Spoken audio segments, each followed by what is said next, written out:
Welcome to another off-season edition of Fantasy Football Today DFS. I am your host, Sia Nejad, and I am here with, well, he might look familiar to you. It's TJ Hernandez. You can find on Twitter at TJ Hernandez. You can find him also at 4for4 Football, at BetSperts. We'll talk about all the stuff he's doing for those outfits soon. But TJ, how are you? I'm doing great, Sia. Thanks for having me again. I'm excited for DFS. DraftKings launched salaries last week, so while the normal person is just getting ready for their redraft season, I'm already turning the page from best ball and redraft to DFS focus over here. So best time of year for me. And he really is turning that page because TJ Hernandez authored an article on the Week 1 DFS slate for the NFL 3 or 4 days ago. Actually, I think TJ, it was right when it came out, right? Yeah, I mean, it's the big caveat of this whole conversation should be like when I'm looking at this salary release, we're looking at some of the highest level stuff, and really it's fun, right? Because we haven't even had the Hall of Fame game yet. We have 3 weeks of preseason games after that. So much is going to change from now until Week 1, especially those nuanced plays. But I mean, there's still some of the higher level stuff, the big games that are expected to be the highest scoring games. I think there's still some worthy takes we can get out of this first look. Yeah, and you know what? It does seem early, right? But you're right. We're not normal, and this is really fun to speculate about. So not only are we going to touch on some of the players we like for the Week 1 DFS slate, but we're here also to talk to you about maybe some alternative slates to play. Like we talked about this in the past in our offseason series about maybe if you want to play certain games, maybe you play them in the afternoon slate only or the 1 o'clock Eastern Standard Time slate only. So there's going to be some sort of game theory that we're going to talk about, some slate selection that we're going to talk about among some of the players we're going to talk about. And I'll tell you right now, TJ, we're just going to go position by position. And I want to talk about some of the values. I want to talk about some of the big ticket guys. I want to talk about some of the chalk. I want to do all that stuff. I do want to touch on the fact that, some big news has occurred over the last 24 hours. We heard that the independent arbiter decided that Deshaun Watson was going to be suspended for 6 games. Now, fast forward to about 2 hours ago, Roger Goodell and the NFL are appealing that decision. It sounds like they are looking for at least a 1-year suspension. So we're just going to have to wait and see on that. Most of you that are listening know that I am an attorney, so I always kind of look at things from a legal standpoint, TJ. And, one of the things that I think is interesting is that in the last collective bargaining agreement, you had the NFL and the NFLPA agreed to this independent arbiter in cases like this.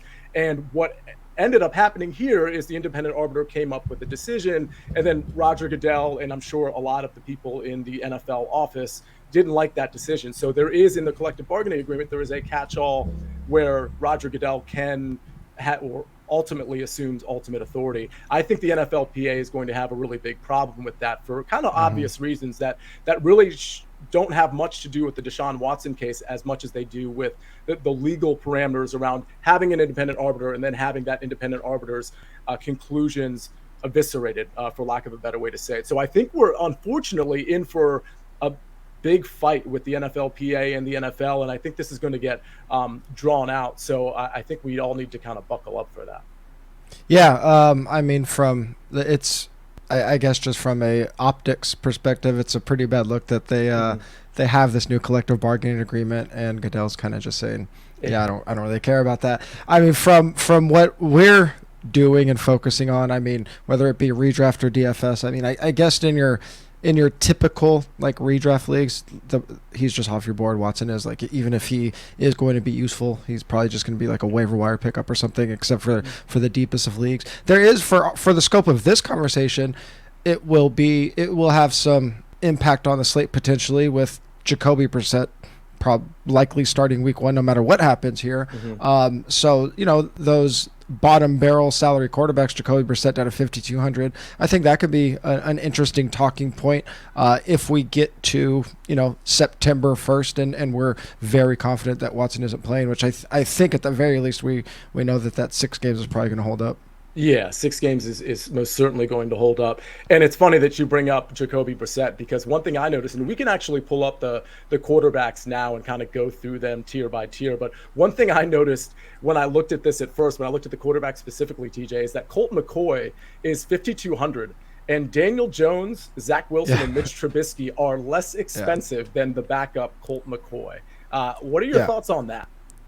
I think the one that's interesting to me is that Daniel Jones one against Tennessee. I mean, the big thing with the Bills is they have Brian Daboll now, who obviously helped develop Josh Allen in Buffalo. And what Daniel Jones does have, similar to Josh Allen, probably not the throwing skills, but he does have that rushing ability. And like myself and John Daigle, a co-host of DFS MVP, talked about yesterday, is that what Brian Daboll was very good at doing with Josh Allen was implementing designed runs, not scrambles, but designed runs. And I don't know that Daniel Jones has been able to maximize that in his time with New York. They've kind of been hamstrung by play callers since he's been there. But I do think, again, if we're looking at the bottom of the barrel cheap quarterbacks, which we've kind of got away from in recent years on DraftKings because the good elite dual threat quarterbacks have such a big advantage over the field that someone like Daniel Jones that might get you points just on rushing alone isn't going to do it. But if we don't get the typical free square that we tend to get when salaries come out this early, whether it be because of a injury to a starter or just a surprise depth chart battle, so someone that's priced really cheap right now becoming a starter, we might need to use some of that salary savings. So Daniel Jones is going to be interesting. And like you said, he's priced below backups right now, which is pretty crazy. It is very, very crazy. And I think it's a really good point bringing up about Brian Daboll and the manner in which Daniel Jones perhaps was hamstrung, not just by play calling, but let's be honest, by play selecting, player selecting too. And I'm talking about the GM, of course, Dave Gettleman. With all that said, in training camp, it hasn't looked particularly bright for Daniel Jones so far, but we're still really early. So let's go to the top of the board here, TJ. Yep. There's a lot of guys here that I think, and if you're watching us on YouTube, by the way, or if you're listening to the podcast now, you can also watch us on YouTube because we have all the quarterbacks pulled up right now. We have Frank Stampfel producing this show, and he's clicking on each quarterback that we're talking about and just doing an amazing job producing this show.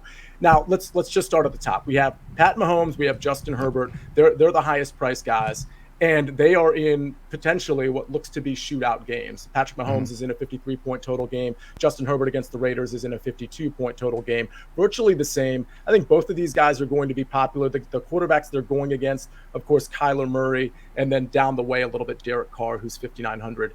I know that these two games are going to be chalky. I want to get your opinion here. If you're playing the main slate, are you playing any stacks here? I would imagine the answer is yes, but then again, a lot of people are playing the stacks. How are you looking at those two games specifically? Yeah, so, I mean, one thing that you mentioned is we already have lines out for these games, week one lines. So those, unless there's some major injury, specifically to quarterbacks, so that's why I said the high-level stuff, we could get a pretty good idea of what we're going to be doing in week one, and that's really these quarterbacks here. So I think it'll come down to how we end up seeing ownership projections. I would guess that ownership projections are going to, between these two games, are going to slant heavily towards that KC-Arizona game, just because Arizona is going to be super intriguing, even though we got that Hollywood Brown. He got arrested today for speeding. That game should probably draw a little more interest. So my guess is that the Chargers-Raiders games will come a little bit with slightly lower ownership projections in that game, and there's going to be pretty big value, I would guess, on the Raiders side of it if I had to guess 4 weeks out, just because I think there's a lot of ambiguity in the Raiders. The name value of Derek Carr doesn't match up with Mahomes, Herbert, and Murray, but as you mentioned, 3 of the top 4 priced quarterbacks on the slate are from those games, and then you get Derek Carr all the way at sub 6,000. So I'm going to be really interested to see how I end up projecting ownership for that game. I think a lot of people are going to be trepidatious about who to pair Derek Carr up with. Obviously, Devontae will be the guy that stands out, but you'll have Waller, Renfro in there too. The great thing about, and this is tournament specific, I know I talked about Daniel Jones' rushing ability. In DraftKings tournaments, a player like Derek Carr in a game like this can kind of offset the upside of a rushing quarterback because of that 300-yard bonus. It's only 3 points, but for a guy that doesn't rush at all like Carr, those extra 3 points can be very valuable. So I think he's going to be super interesting for me. I mean, those games are going to be really popular. One thing that I've kind of looked at this every year, I would say going back, 5 or 6 years, The one time Vegas does have a little bit of a gap in terms of their accuracy is very, very early in the season, particularly the first 1 or 2 weeks of the season. We see those second tier of games in terms of over/under or implied totals actually match like the highest tier. So the NFL, even Vegas needs like a second to adjust how accurate they are. So I usually like to go heavy on these like second tier of games. So if we're looking at over/unders, the second tier would be the games like the Green Bay Minnesota game, the Philly Detroit game. Those games are going to be way under owned because their over/unders are going to be a little bit lower. But those games typically are really good ones to attack early in the year. Yeah, actually, those are two of my favorite games. I think I might, if I'm talking about the main slate, and we'll get to maybe some strategy with the afternoon slate, because that's where a lot of these big ticket games are. In fact, the three that we just mentioned, let's see, KC, Arizona, Green Bay, Minnesota, and Las Vegas versus the Chargers. Those are all 425 games, FYI. Yep. So if for whatever reason you're not comfortable with those games, you could play the 1 o'clock slate and try to get sort of different just by maybe playing, one of the lesser total games. But I totally agree with you, TJ, on that. With that said, I like both of the sort of like semi-contrarian games, and I don't know that they're fully contrarian. That's why I said it like that. But if you're talking about the Eagles game specifically, that's a 1 o'clock game. How would you go about stacking that game up?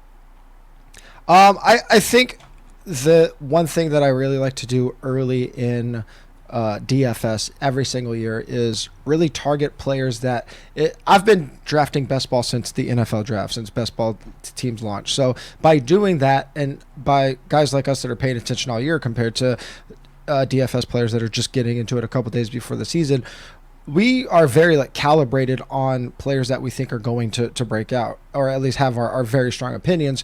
And if those players are typically cheap in redraft, that means in week 1 they're going to have relatively low salaries. I like targeting those guys very early in the year. So the guy you have pulled up right now, Jalen Hurts, is one of my top. And I guess he's not technically a breakout candidate because he was a top 10 quarterback last year in fantasy points, but he has like QB1 overall upside, and the public isn't going to be on that in week 1. So with Jalen Hurts, I mean, there's going to be a lot of question marks about how the target share is going to play out, how he's going to use Devontae Smith and A.J. Brown, and then obviously Dallas Goedert. So I'm going to like Hurts, and I'm going to look at ownership projections. And in that ambiguous situation, you could say this for quite a few teams. The Chiefs are another one. Who comes in, who's going to start, and who's going to come in lowest owned? And that's really how I'm going to think about it. Yeah, I love that. As we go down the board here, you mentioned that Green Bay, Minnesota game. I think the side, and I'm guessing you agree with this, I think the side that I want here is a stack with Kirk Cousins and Justin Jefferson. And then, perhaps you bring it back with an Allen Lazard or a Randall Cobb or maybe an Aaron Jones, for example. Is that how you're sizing up that game as well if you go there for a stack? I think so. I don't know how that top end of pass catchers will play out. One thing that I do like to do, and I think because of what we talked about, because I think people will probably try to roster like Travis Kelce types in the expensive game. Mike Williams and Keenan Allen aren't quite up in that top tier, but if we have top tier wide receivers in terms of salary, those guys have as much upside as any player priced around them, and when you could get them at very low ownerships, it's just one of the biggest leverage opportunities in DFS, because with wide receivers or pass catchers specifically, they're just not getting a lot of opportunities relative to like a running back, right? So even if a Devontae Adams is projected better than Justin Jefferson, that projection is based on 6, 7, maybe 8 touches a game on 10 or 11 targets. So if you're getting a huge ownership discount on someone like a Justin Jefferson, I'm definitely going to be targeting that.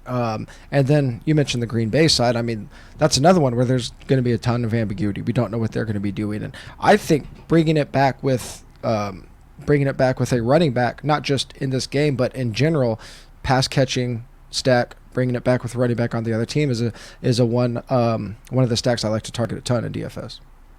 I like that. On the quarterback, and by the way, if you're watching us on YouTube, Frank just actually did a Kirk Cousins, Justin Jefferson, bring it back with Allen Lazard stack. It left 5,000 on the table for your rest of your lineup. Not a ton of money to play around with. But given the value that we know we're going to have week one, 5,000 is actually quite a bit. We already have value. We'll talk about it. Like guys like Kadarius Toney are 4,100. If you want to play Randall Cobb instead of Lazard, I think he's 3,400 as opposed to the 5,600 that Lazard is. So there's going to be so much value that is created over the next 3 weeks because of position battles and because of injuries.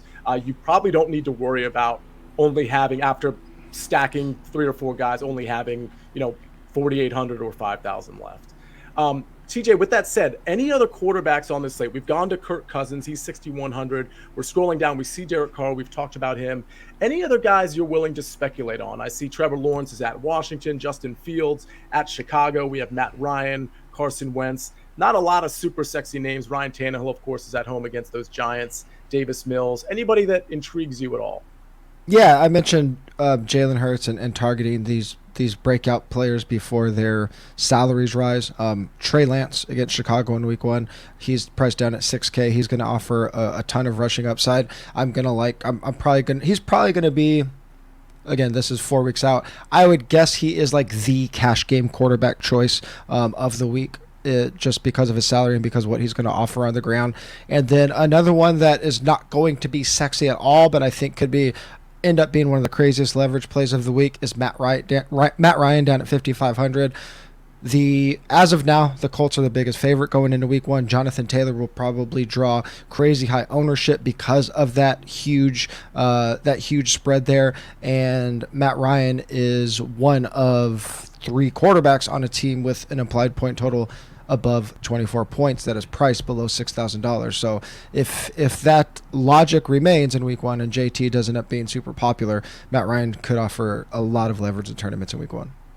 And I'll just point out that Paris Campbell's only 3,300. I know Michael Pittman is the receiver of choice there, but Paris Campbell, very talented, very fast, and having a nice training camp. So I'll point that out for everybody. All right, so I think we're ready to maybe leave quarterbacks now. Let's transition, TJ, to the running back position. Of course, we have Jonathan Taylor at the top. He's 9,100.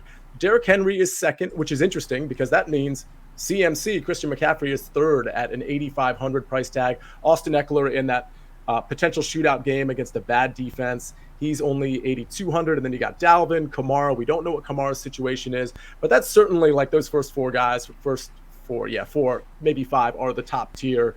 Who intrigues you there?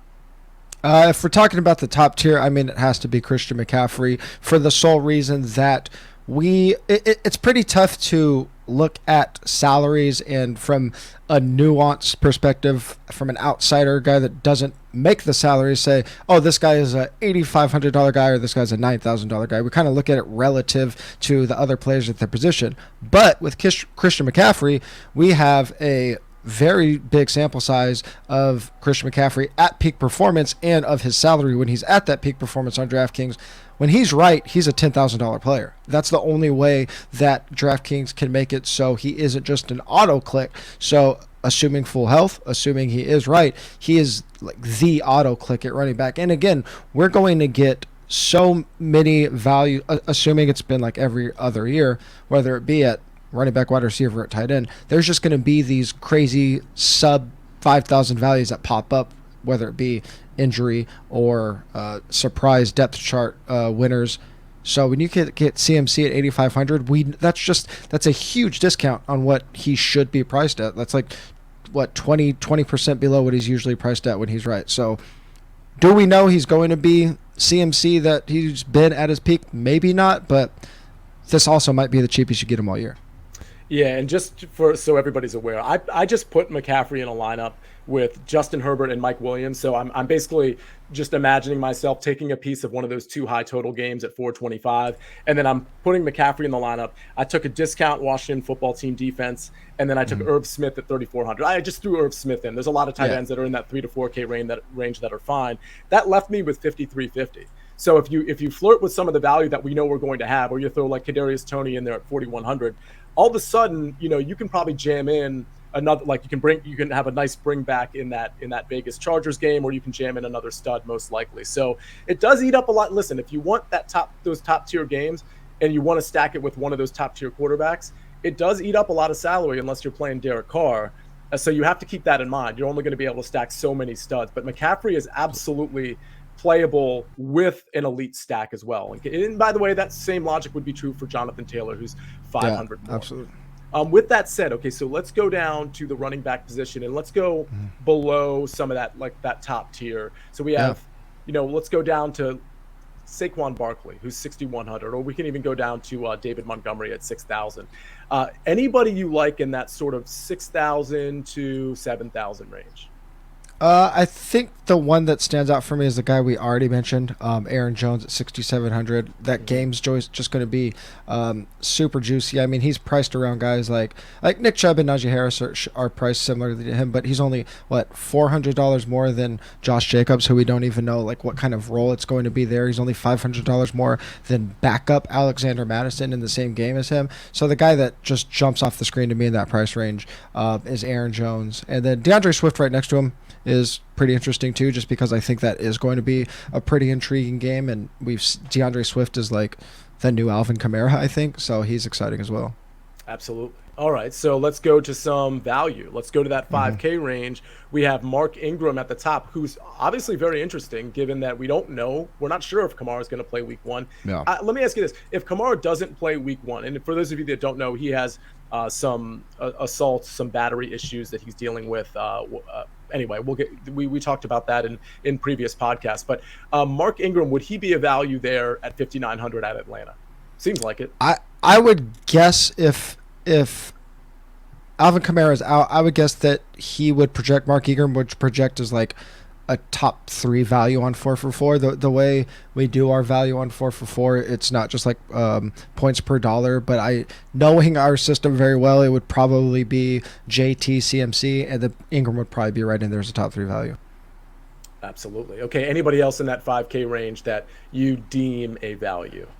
Yeah, this is where it starts to get tricky, and this is where it's tough to look at these things a month early, because these fringe RB1s, possible RB2s, running back by committee, that's how all these guys are kind of priced together. So right now I just looked at what running backs are likely to be starters in week one and are on teams that should be in favorable situations. So a couple that stand out to me, Antonio Gibson, Washington is I think a 4-point favorite in week one. He's sub 6K. J.K. Dobbins is like trying to get on the field and be ready for week one. If he's healthy week one at 5,600, that's going to be a pretty hard one to avoid.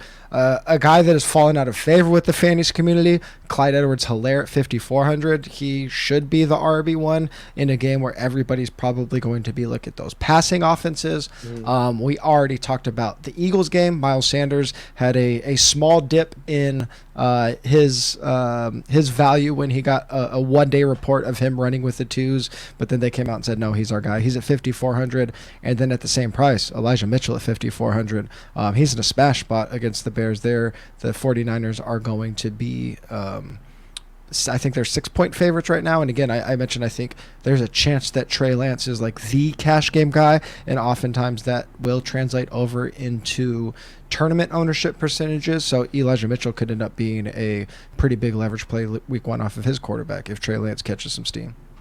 And do you think Elijah would be a reasonable cash game play at 5,400? That's a tough one.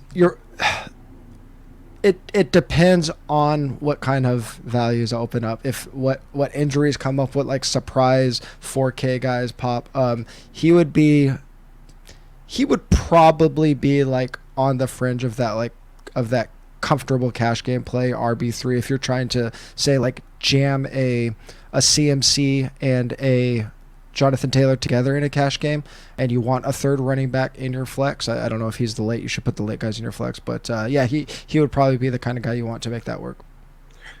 Okay, so anybody because I know you wrote the article a few days ago. Was there anybody in the 4K range that caught your eye?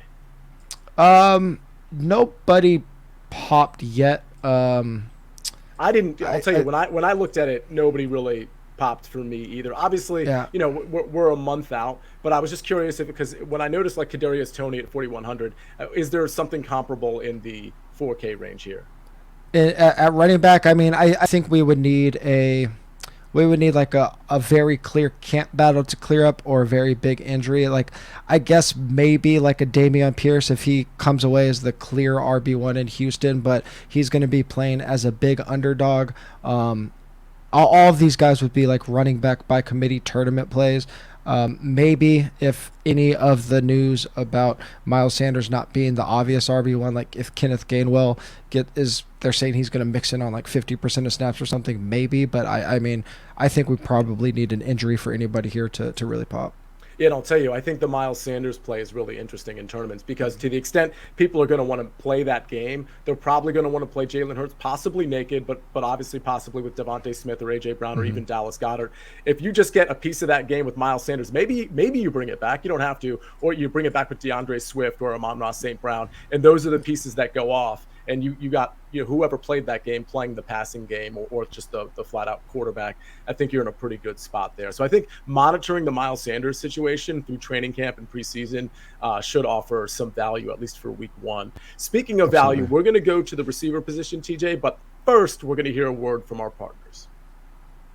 And we are back. We are here with TJ Hernandez. He is at TJ Hernandez. You can find him at BetSports. You can find him at 4for4 Football. And you're going to find his work on Twitter as well. He's on Twitter and he's putting a lot out there. So make sure you go visit him at TJ Hernandez. Let's talk about the wide receiver position.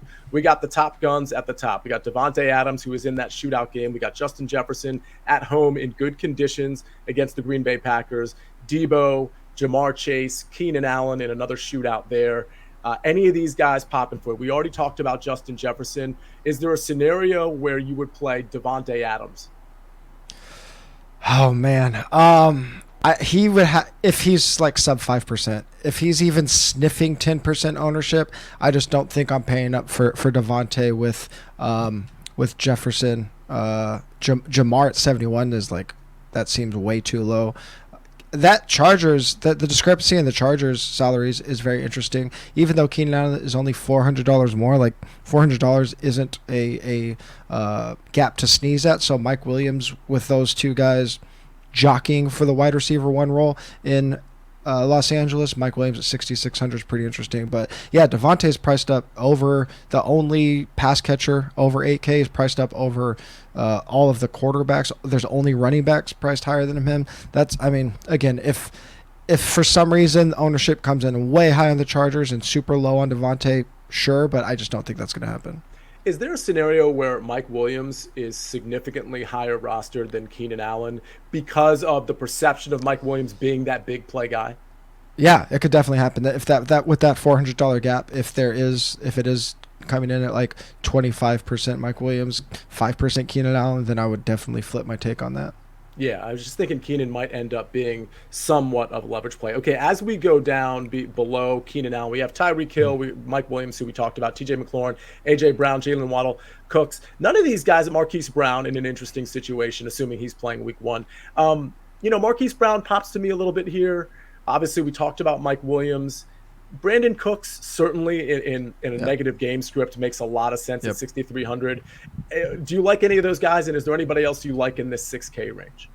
Yeah, going back to what I talked about, looking for players that we've been very bullish on all offseason and redraft for best ball, and then trying to translate that early in the season. You mentioned the guy that really stands out to me is Brandon Cooks. I mean, he should have a stranglehold on a good 25% target share. Again, you mentioned what should be a pretty negative game script against Indianapolis. And then this guy isn't 6,000. He's a little bit below, but kind of a similar profile in terms of should have a huge target share in an offense that people aren't too excited about. Darnell Mooney at 5,700. He could be just a target share monster this year, and they should also be in a negative game script, the Bears against the 49ers. So those two guys stand out to me a lot, kind of in a similar range. Yeah, I was thinking about Darnell Mooney too, and I think the only downside is if that San Francisco defense is healthy, and we know how their preseasons go, they lose a guy like every other day in the preseason, unfortunately. But if they're healthy, Justin Fields could have a really bad day, and even in a negative game script, could potentially be in trouble against that defense. With that said, I totally agree with you on Darnell Mooney. I think it's a chance worth taking. So I think that's really interesting value at 5,700. As we go down to that 5,000, lower five, we mentioned Hunter Renfrow, 5,800. I think he's interesting. Can I ask you this? If you played a Derek Carr stack, it's obviously not necessarily with Devontae Adams. If you played it with Hunter Renfrow, would you double stack that, or would you just play Derek Carr with Hunter Renfrow? Derek Carr is the type of quarterback who gives you almost nothing on the ground, where I'm looking to double stack that almost all the time. Gotcha. For him to pop, he needs to go for like 304 basically, right? So very in terms of winning a tournament, it's a lot what we see from Tom Brady on DraftKings. That's how he wins you tournaments, whereas somebody like a Jalen Hurts or a Trey Lance can get you halfway there on the ground, and they only need one guy to go off with them. So yeah, Derek Carr is definitely a double stack, especially with his sub 6K salary. You're putting less salary into the offense as a whole, so it just makes it way easier. All right, so let's go to like 5,600 and below. We've got Allen Lazard, who we mentioned as a possible bring back in the Green Bay, Minnesota game. Anybody below that, like in the low 5K range that you're interested in here? Yeah, Juju Smith-Schuster, 5,200. It's a super ambiguous pass-catching core outside of Travis Kelce. And, I mean, you can make the argument that it really can end up being a true four-way battle for who's going to lead those wide receivers in target. So, Juju is the odds-on favorite probably to lead the wide receivers, not Travis Kelce, just the wide receivers in targets on the Chiefs at 5,200, and really just the Chiefs in general. We have from 5,200 price down to Sky Moore at 3,800. If you can just take your stab at those guys, I think it's going to be a really fruitful situation, because if people are playing that stack, the Kansas City stack, it's probably going to be Mahomes and Kelce a lot.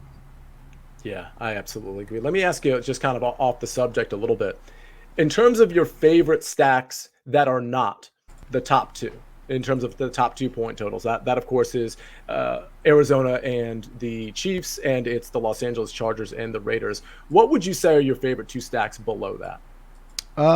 Off the top, probably the one we talked about, probably Kirk Cousins and Justin Jefferson, and then it's just going to be hard for me not to go ham on the Eagles in week 1, like all the combos that I could get.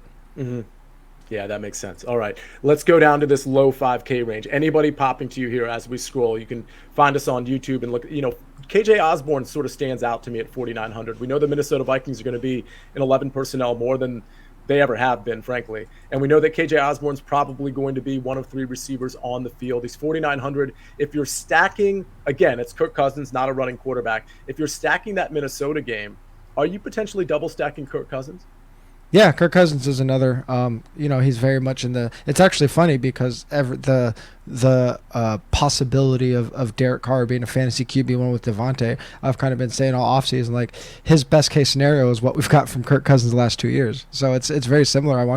Those are the type of quarterbacks that I want to be double stacking, the guys that aren't going to give you a lot on the ground, especially if the thumb thing keeps Irv Smith out for, he's expected to be back week 1, but if he's limited or not playing week 1, that makes KJ a crazy play in week 1. No one else really in the super low 5Ks. I mean, mid 5 with Michael Pittman at 5,500. We already talked about Matt Ryan. That's super interesting.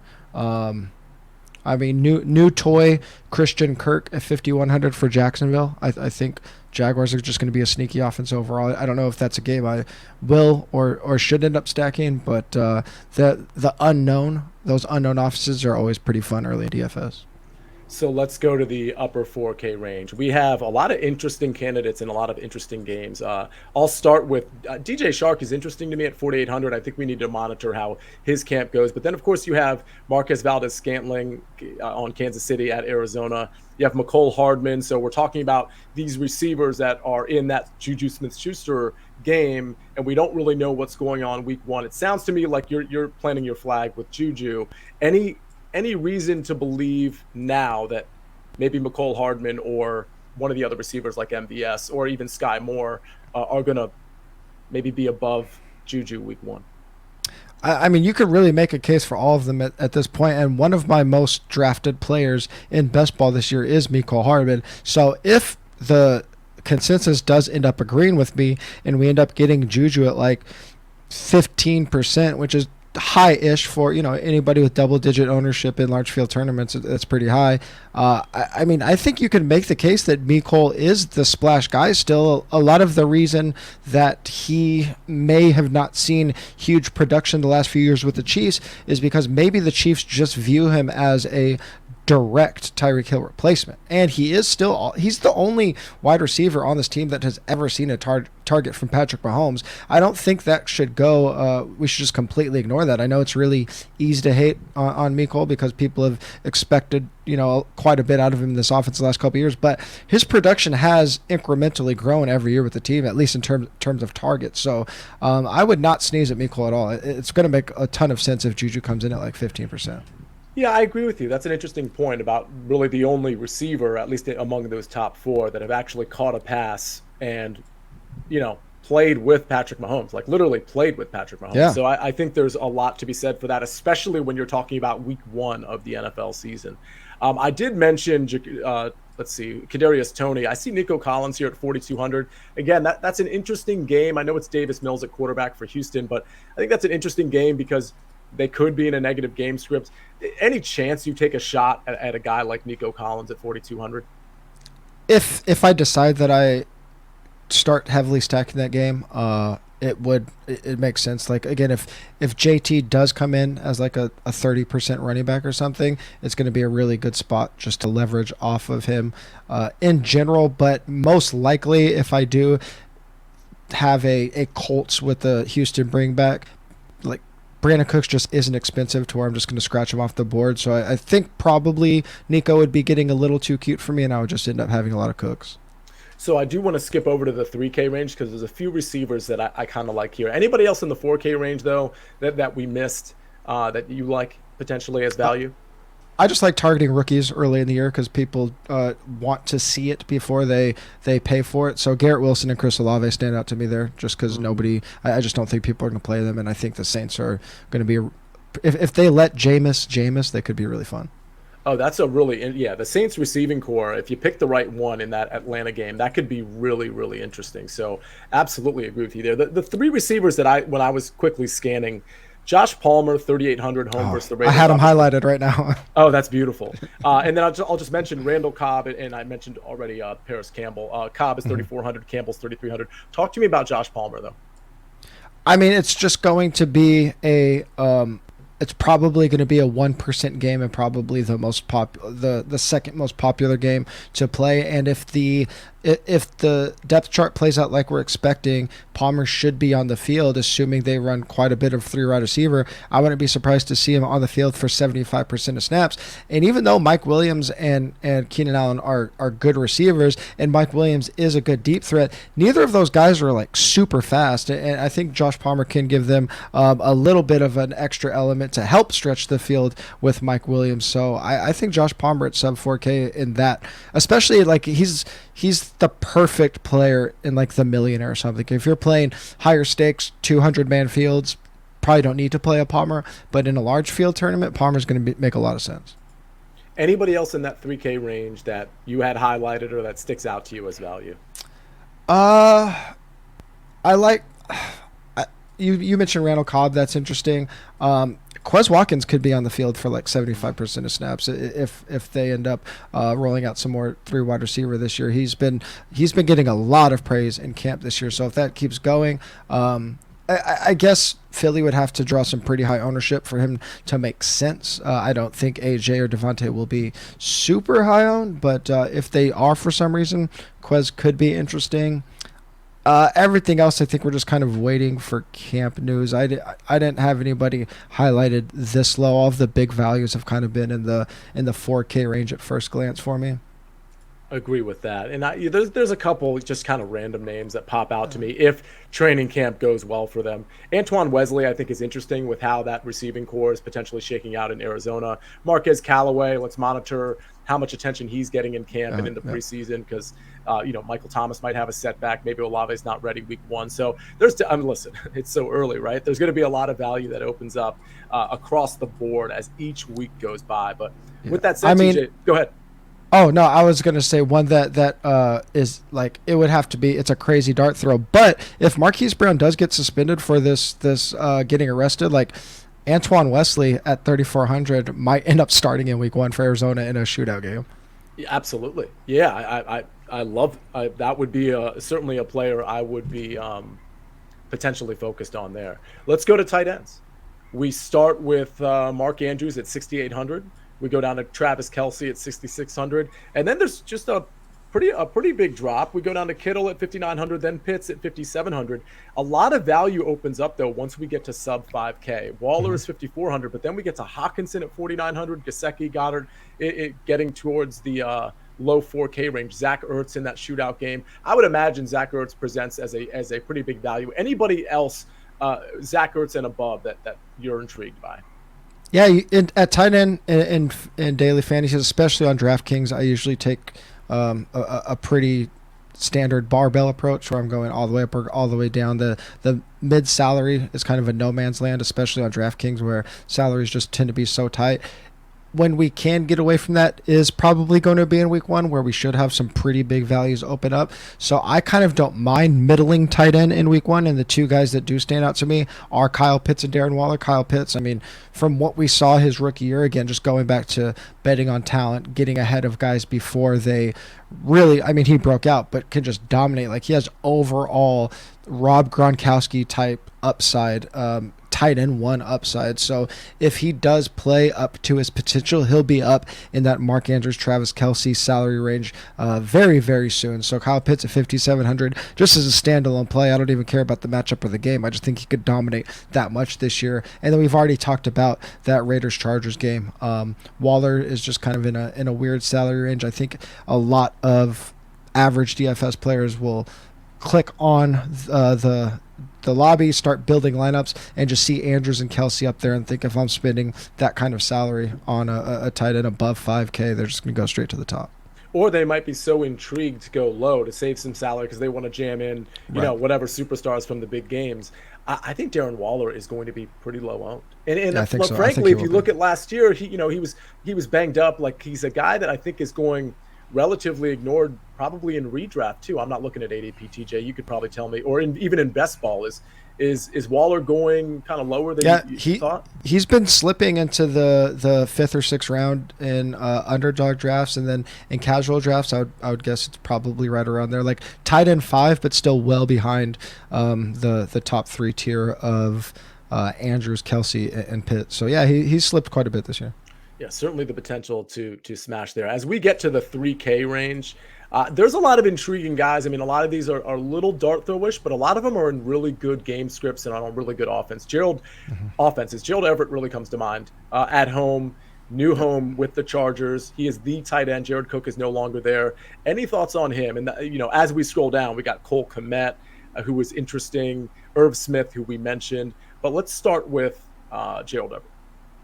It's going to be likely a very similar play to what we talked about with Josh Palmer, just in terms of if people are targeting that game, they're going to be targeting the big names on that offense. And if we're paying down at tight end at all in this range, like we're living for touchdowns, right? We're not expecting him to come out and get 10 targets or anything like that. But if the Chargers are moving the ball like we expect them to in that first week, then there's going to be a lot of touchdown equity for Everett. I mean, you could argue he'd probably have more touchdown equity than really anybody in his salary range.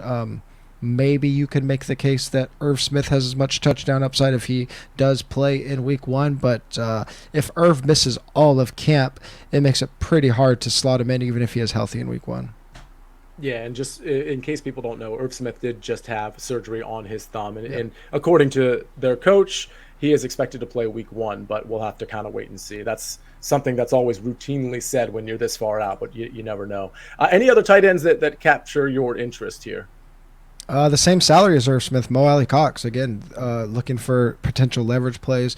Matt Ryan after Michael Pittman doesn't have a clear number 2 pass catcher. I know Paris Campbell has been popping a little bit, but if Mo Alley Cox secures that role, he could be on the field for 80 to 90% of snaps in a spot where his team is favored by more than any other team on the week.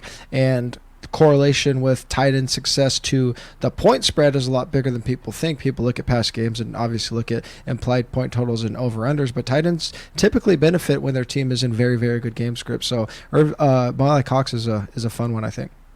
TJ, have you looked at defenses yet? All I did is look at the point spreads and see who's cheap. That's it. Any that come to mind, any that stick out? Washington's a 4-point favorite. That's sub 3K. They're favored by 4 at $2,500. After that, the lowest salary favorites, the Chiefs at $3,000. They're supposed to be in a high scoring game, but favored by 3.5. So. Even in high-scoring games, defenses could score a lot. A lot of times, that means more scoring opportunities. If the more times the quarterback drops back, that's where sacks, fumbles, interceptions come from. And then the Dolphins are also favored at 2,600. So, those are, if we're looking to pay down, the favorites are the favorites in terms of the point spread are Washington, Kansas City, and Miami. So, TJ, we just rapid fired through every single position, and it's only, August 3rd, August 4th, something like that. We are well over a month away, and with a full understanding that a lot of this can change, but we did focus on a lot of the games that I think a lot of people are going to be focused on. So I want to put that out there because me and TJ just talked it out. There's a lot of people that are going to be sort of centered around the same high total game. So we'll talk about this more on FFT DFS in terms of theory, pivoting, game theory, things of that nature as we get actually closer to week 1. But I do think it's fun and kind of important to kind of showcase some of the players that we're both interested in, because ultimately some of that might not end up changing. So TJ, I appreciate you coming on to the show and speculating with us this early. Let me ask you before I let you go, where can we find some of your content, and how much of it is going to be DFS related on 4for4 or at BetSports or any other sites that you're associated with? Yeah, from here on out, you will find everything exclusively at 4for4.com, whether it be my articles or DFS MVP podcast.